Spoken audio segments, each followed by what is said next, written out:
When people hear the word food, they think of something placed on a plate. They think of something chewed, swallowed, and digested. But there are foods in the spirit that you do not chew with your teeth. You chew them with your mind, with your emotions, with your soul. There are foods that never come through your mouth, but they still enter you. There are foods that do not come from farms, yet they can nourish something in you or destroy something in you. And many people are silently feeding on things that are weakening their spirit man without knowing that they are becoming victims of invisible attacks. There are influences, environments, and emotional diets that human beings keep consuming until their strength begins to die without explanation. And then they say, something is wrong with my destiny. No, something is wrong with your diet. Destiny does not collapse suddenly. It collapses bite by bite. And the tragedy is that the enemy knows that the easiest way to manipulate a man is not to attack his body, attack his appetite. So today I want to open your eyes to 5 spiritual foods, symbolic foods, invisible diets that the enemy uses as portals, as access points, as subtle posters that weaken your discernment, drain your fire, and expose you to spiritual vulnerability. These are not edible foods. They are emotional, relational, and spiritual substances that people keep swallowing daily without knowing that something is eating them from within. The first food is offense. Offense is one of the most poisonous meals anyone can allow into their soul. It is sweet in the mouth, but deadly in the heart.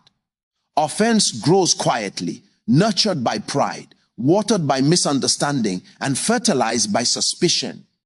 When you keep feeding on offense, even the voice of God will begin to sound wrong to you. You will start interpreting love as manipulation. You will start seeing helpers as enemies. You will begin to withdraw from places where your destiny should be fed. There are people who used to be prayerful until they swallowed offense. There are people whose prophetic clarity dried up the day they allowed bitterness to sit in their spirit. You cannot host fire and host offense. One will expel the other. And the enemy knows that as long as he can keep you offended, he can keep you powerless. Offense blinds, offense isolates, offense hardens the heart. There are families still fighting because someone said something 10 years ago and offense became their daily meal. There are friendships destroyed because someone kept feeding on the memory of a mistake. If the enemy can feed you with offense long enough, he can redirect your destiny without touching your body. The second food the enemy uses is fear. Fear is a spiritual diet that weakens your authority. Fear is corrosive. It eats boldness like acid eats metal. When you begin to feed on fear, your imagination becomes the enemy's cinema. He begins to project images, outcomes, scenarios, and possibilities that were never authorized by heaven. Fear is not just an emotion. Fear is a prophecy from the kingdom of darkness. It seeks a believer to agree with it so it can manifest. Fear will make you interpret delays as denials. Fear will convince you that God is silent when he is actually working. Fear will make you sabotage relationships that were meant to lift you. Fear whispers you will fail. Fear whispers you will die early. Fear whispers something bad is coming. And when you meditate on fear long enough, you start eating it until it becomes your reality. Do not allow fear to become your breakfast, your lunch, and your midnight snack. Refuse to feed your destiny with fear-filled news, fear-filled conversations, fear-filled predictions, fear-filled imaginations. Refuse to let fear become a spiritual delicacy in your life. The third food the enemy feeds people is wrong association. There are human beings that are meals. You do not just meet them, you eat something from them. Whenever you talk to them, something enters you, either strength or weakness, peace or corruption, clarity or confusion. There are voices that drain you after 5 minutes. There are people who carry an atmosphere that suffocates your fire. They are not bad people, they are just not good for your destiny alignment. Wrong associations feed you with hopelessness, unbelief, carnality, jealousy, rebellion, and discouragement. You cannot walk with someone whose words are poison and remain spiritually alive. Every relationship is a menu. Every conversation is a diet. Some people are feeding you fear disguised as advice. Some are feeding you jealousy disguised as concern. Some are feeding you rebellion disguised as boldness. And if you keep eating the wrong relational food, your discernment will collapse like a candle under the rain. The fourth food the enemy uses is guilt and shame. Guilt is a meal that looks small, but destroys destiny in large portions. When guilt begins to feed your emotions, you will start believing you are unworthy of peace, of joy, of restoration, of a second chance. Guilt is a silent killer. It feeds on memory and grows into accusation. It will remind you of what God already forgave. It will replay mistakes that heaven already deleted. And shame will wrap the guilt in darkness so that you cannot even tell someone what you are suffering. The enemy knows the power of a silent wound. He knows that if he can keep you eating guilt, you will lose the confidence to pray, the boldness to worship, the hunger for God, and the joy of salvation. You will start hiding from the very presence meant to heal you. Do not allow your soul to be fed with the diet of guilt and shame. Whoever the Son sets free is free indeed, not halfway free, not partially free, free indeed. Refuse to feed on guilt when grace is available. That the fifth food the enemy feeds people is spiritual laziness. This is the quiet killer. Spiritual laziness is one of the most accepted and celebrated meals in the modern world. The enemy knows that as long as he can weaken your prayer life, weaken your study life, weaken your consistency, weaken your spiritual routines, he doesn't need to attack you. A lazy believer is an unarmored believer. A lazy believer is a predictable believer. A lazy believer is a vulnerable believer. That spiritual laziness feeds you with excuses. I will pray later. I will fast next week. I will study when I feel like it. I will be serious soon. And soon becomes a month, and a month becomes a year. And before you know it, you are spiritually thin while fighting battles that require strength. The enemy is not afraid of your noise. He is afraid of your discipline. He is not afraid of your emotions. He is afraid of your consistency. When you stop feeding your spirit, your flesh becomes the chef of your destiny. And the flesh is a terrible cook. These 5 symbolic foods, offense, fear, wrong associations, guilt, and spiritual laziness, are invisible diets the enemy uses to weaken discernment, extinguish fire, dry up passion, distort vision, and suffocate destiny. Stop eating them. Stop swallowing what is killing your fire. Stop feeding on what is weakening your authority. Stop consuming what is draining your energy. Stop giving the enemy access through the gate of appetite. Because hear me, you cannot become strong eating the meals of the weak. You cannot become a warrior eating the diet of prisoners. You cannot host glory eating the bread of compromise. Whatever you feed grows. Whatever you starve dies. Feed your faith. Starve your fears. Feed your spirit. Starve your laziness. Feed your joy. Starve your guilt. Feed your purpose. Starve wrong associations. Feed your love. Starve your offense. Your destiny is worth protecting. Your fire is worth guarding. Your purity is worth defending. You cannot afford to eat everything placed before you, emotionally, spiritually, mentally, relationally. Choose your diet with the consciousness of someone who understands that your future depends on what you consume. And when you reject the enemy's food, you also reject the enemy's power. When a person begins to discipline their spiritual appetite, something unusual begins to happen. Their discernment sharpens, the atmosphere shifts, the conversations carry weight, the presence carries authority, because purity in appetite produces clarity in destiny. Many people think power comes from shouting or laying hands. Power begins with the discipline of appetite. What you feed determines what you become.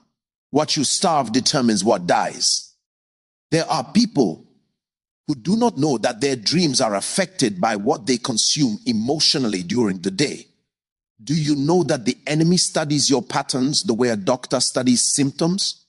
If he sees that your weakness is emotional vulnerability, he will keep feeding you with offense-laced conversations. If he sees that your weakness is insecurity, he will keep feeding you with fear-coated suggestions. If he sees that your weakness is loneliness, he will feed you with relationships that look supportive but are poisonous to your purpose. Appetite is a gate, and everything that enters a gate must be monitored. The day your appetite becomes unguarded is the day your destiny becomes exposed. Many people are not under attack. They are under influence. They keep feeding their soul with content that exhausts their spiritual stamina. They keep feeding their mind with negativity, comparison, competition, sensuality, bitterness. They watch what drains them, listen to what corrupts them, follow what distracts them, and then they wonder why their fire is dying slowly. Destinies collapse quietly, not loudly. The enemy does not need to destroy you publicly. He only needs to feed you privately. He gives you small doses of compromise until your conviction becomes weak. He gives you small doses of distraction until your focus becomes blurry. He gives you small doses of pleasure until your discipline becomes optional. Everything is gradual. No one backslides in one day. It is always one bite at a time. There are people who have never checked the diet of their thoughts. Whatever comes into their mind becomes truth to them. They do not filter, they do not evaluate, they do not discern. The mind becomes a kitchen and the enemy becomes the chef. And when the enemy becomes your chef, you will always be malnourished spiritually. The battle of destiny is always a battle of diet. Whenever God wants to lift a man, the first thing he gives him is not money. It is hunger, a divine hunger, hunger for truth, hunger for purity, hunger for discernment, hunger for depth, hunger for encounters. That hunger is proof that God is preparing you for something heavier, something greater. But when the hunger dies, the journey stops. And the fastest way to kill hunger is to eat the wrong food. Some people have eaten so much negativity that even when a blessing comes, they suspect it. Some have eaten so much anxiety that even when God gives rest, they can't breathe inside it. Some have eaten so much heartbreak that even genuine love feels dangerous. Some have eaten so much rejection that acceptance feels unfamiliar. This is what happens when your soul has been on a toxic diet for years. It begins to reject what is healthy and crave what is harmful.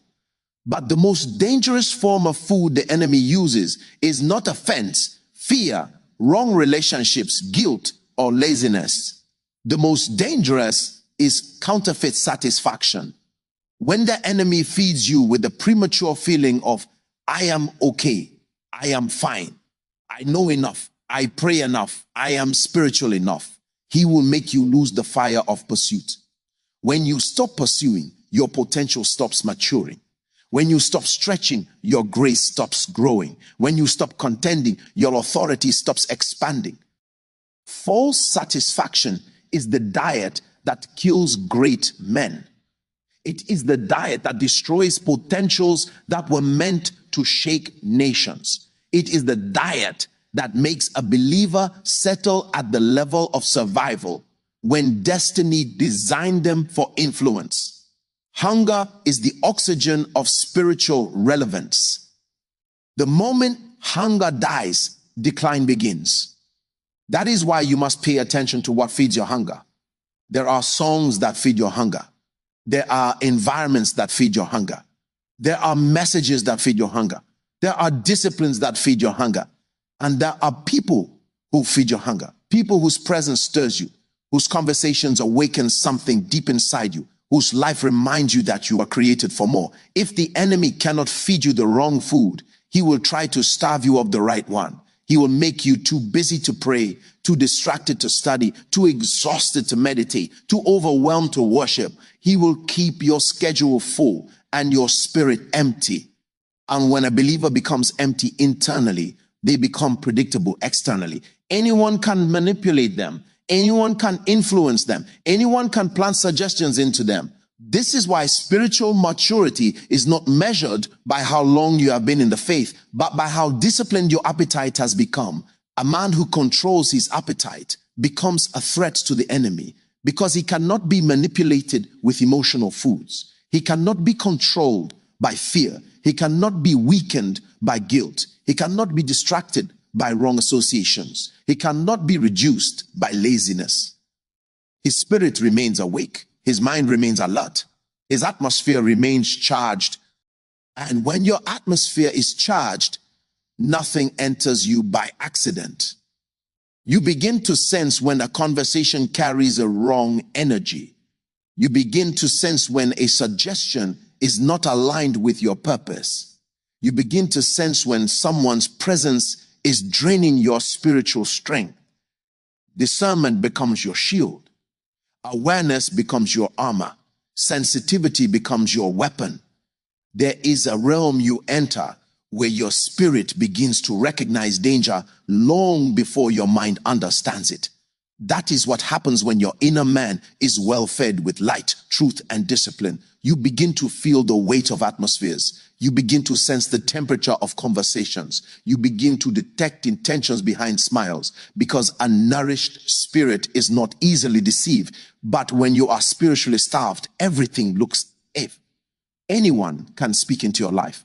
Anyone can influence your decisions. Anyone can plant words into your heart. You start trusting blindly, following carelessly, agreeing emotionally, and absorbing energies that were never meant to touch your destiny. And slowly your inner strength begins to leak. You become busy but not productive, surrounded yet lonely, active but empty, visible but powerless. And you begin to wonder, what is happening to me? Check your diet. There are people who do not realize that every conversation is an exchange of energy. When someone speaks to you, they are not just giving you information, they are feeding your soul. Words are spiritual nutrients. Some words feed courage, some feed doubt, some feed purity, some feed corruption, some feed clarity, some feed confusion, some feed faith, some feed fear. And every day, without knowing it, you are eating from the tongues of people around you. The enemy understands this, so he assigns voices to people. Voices that look harmless but carry contamination. Voices that sound friendly but carry discouragement. Voices that look supportive but carry stagnation. And if you do not monitor the voices you listen to, you will swallow the seeds they carry. Not every conversation is a blessing. Some are traps wrapped in laughter. And then there are environments that are meals. The moment you step into them, something begins to enter you. There are places where your spirit becomes heavy instantly. There are atmospheres where your joy reduces for no reason. There are rooms where your clarity shakes. You may not discern it immediately, but your soul is feeding on something in that environment, an energy, an influence, a presence. And the more time you spend there, the weaker your fire becomes. This is why some people pray effectively at home, but become spiritually numb when they visit certain places. They think it is normal. It is not. Environments feed you. Some environments pour oil, others drain it. Some environments awaken your hunger, others suffocate it. Some environments sharpen your discernment, others blind it. Your environment is a menu. Choose where your spirit eats. Even your thoughts are meals. Every thought you meditate on becomes something you swallow. A thought you repeat becomes a diet. The enemy knows this, so he sends thoughts like arrows, hoping you will entertain them long enough for them to become a meal. Thoughts of failure, thoughts of fear, thoughts of comparison, thoughts of impurity, thoughts of regret, thoughts of anger, thoughts of hopelessness. He wants you to meditate until meditation becomes ingestion. This is why the mind is one of the most contested territories in the spirit. Whoever controls your mind controls your appetite.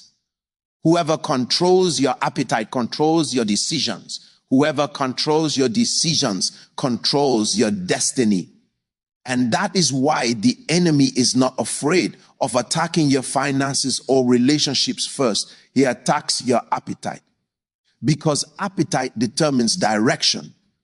There are seasons where your destiny becomes so sensitive that even one wrong conversation can derail your momentum. Even one wrong relationship can break your rhythm. Even one wrong habit can open a door. Even one wrong thought can drain your courage. When you are in a season of lifting, the enemy does not need to send a storm. He only needs to send a meal. But if you learn to guard your inner diet, you become untouchable. When your appetite is governed by purpose, you stop craving things that waste your time. You stop enjoying things that kill your fire. You stop entertaining people who dilute your conviction. You stop giving attention to voices that misinterpret your destiny. You stop feeding your emotions with things that weaken your strength. You become selective, not out of pride, but out of spiritual intelligence. There are people who wonder why they feel spiritually dry even though they pray. But prayer without discipline and appetite is like pouring water into a leaking vessel. You receive fire during prayer, but lose it during conversations. You receive clarity in meditation, but lose it in distraction. You receive impartation in fellowship, but lose it in environments that suffocate your sensitivity. You receive revelation in study, but lose it in entertainment that dilutes your spirit. So your spiritual life becomes a cycle of receiving and losing, rising and falling, starting and stopping. Not because you lack power, but because your diet is inconsistent.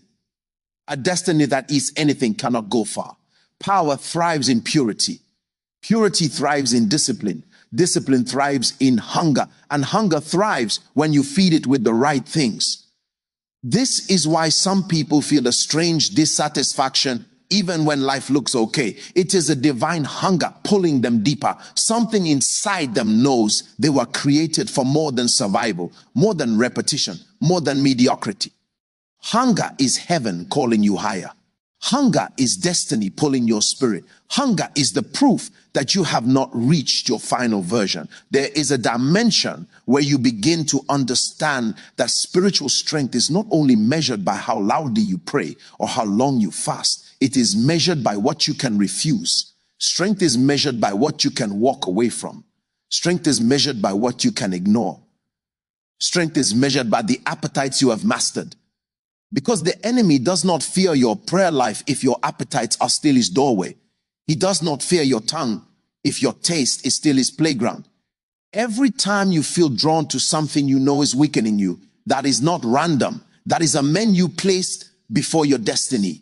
And your response to that menu determines whether you rise or remain where you are. The greatest attack against great men is not always destruction.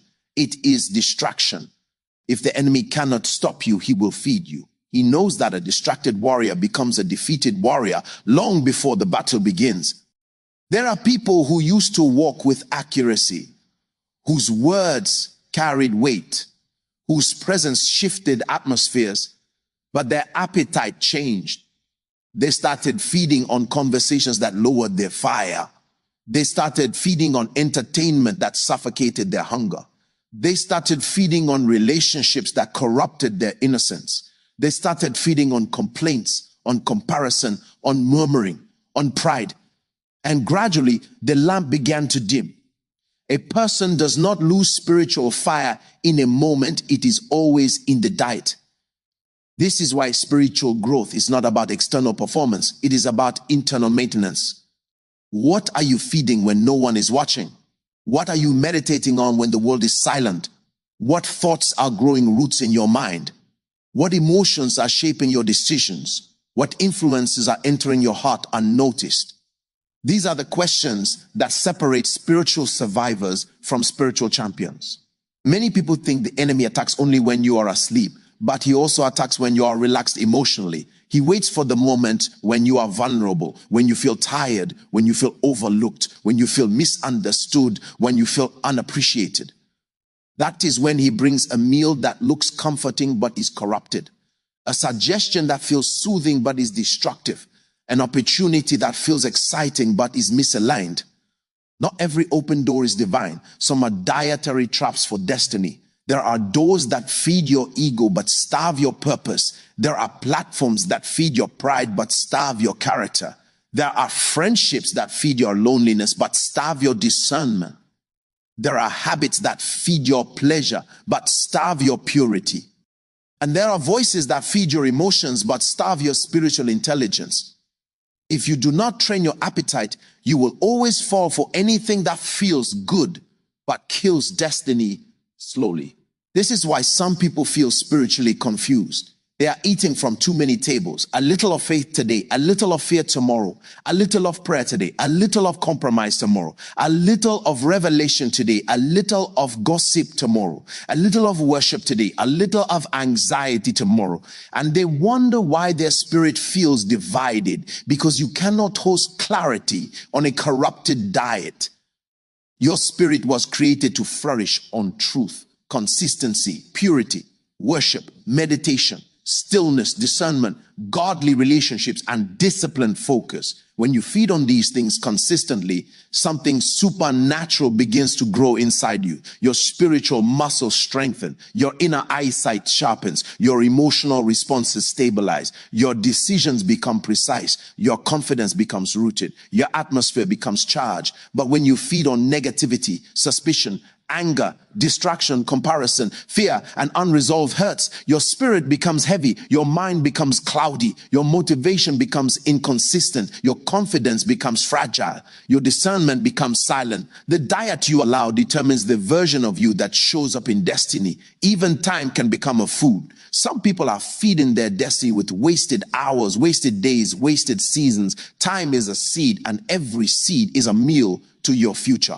What you invest your time in today becomes the harvest you'll eat tomorrow. If your time is spent on what drains you, your future will feed you exhaustion. If your time is spent on what builds you, your future will feed you strength.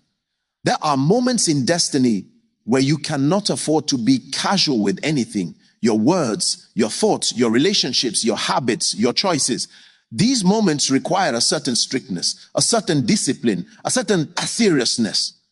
It is not because you are too spiritual. It is because your destiny is too precious. When you sense your life entering a new season, remove the meals that contaminate your atmosphere. There is a kind of clarity that only comes when your spirit stops eating everything. There is a kind of breakthrough that only comes when your soul detoxifies from the wrong diet.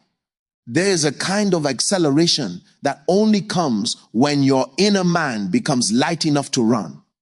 Heavy appetites create slow destinies. Light appetites create speed in the spirit. And as your diet changes, the voices around you begin to sound different. What used to entertain you will irritate you. What used to tempt you will bore you. What used to distract you will expose itself. What used to excite you will feel small. That is growth. That is maturity. That is spiritual evolution. When the appetite of your soul begins to shift, it is a sign that you are being pulled into a higher version of yourself. You must come to a point in your journey where you make a brutal, uncompromising decision about the destiny you carry.